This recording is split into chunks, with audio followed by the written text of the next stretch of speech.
因为它的成交量大概在26万栋左右，其实它整个量跌了大概有25%，所以就2025年它其实是一个量缩的格局，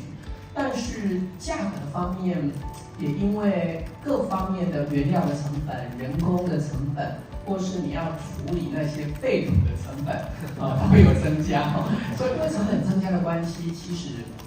除了在几个特别的地方之外，房价并没有跌太多。那根据我们用清华大学的那个房地产的指标来看，大概平均是房价大概跌了2%到3%。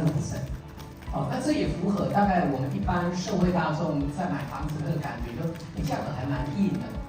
能砍啊，但能砍的范围不是很大。我们觉得今年上半年大概这样的格局不会有太大的改变，因为我们知道最重要的还是政府的政策面向。那中央银行目前在第7波的信用管制，到目前为止基本上还是继续处于在。那当然，银行可以自主来做很多的调整，这个没有问题。但是每个月的报表还是要送给央行来做一个参考。那另外当然也要看未来新青安政策整体的发展。也就是说，如果就目前的状况来看的话，我们觉得可能是量还会再跌一些，但是价格可能会跟今年的格局是差不多。不至于会有太大的跌幅了。那下半年如果政府的政策还是一样相当的硬的话，说不定下半年比较有可能价格会比较大的变动。因为一般如果到年底不改，就表示这个政策可能还会再延续再1年嘛。那个时候可能影响才会比较大。或是如果政策无人做一个大幅的放松的话，那价格说不定会有点反弹。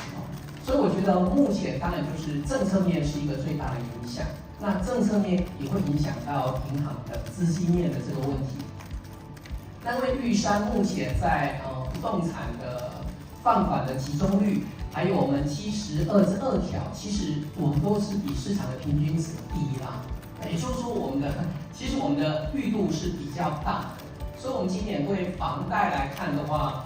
去年我们整体的房贷大概成长了240亿，就玉山银行去年的房贷，2025年大概成长240亿，我们今年的预估大概今年我们会稍微再高一点点，我们现在预估大概是300亿了，这是目前的预估。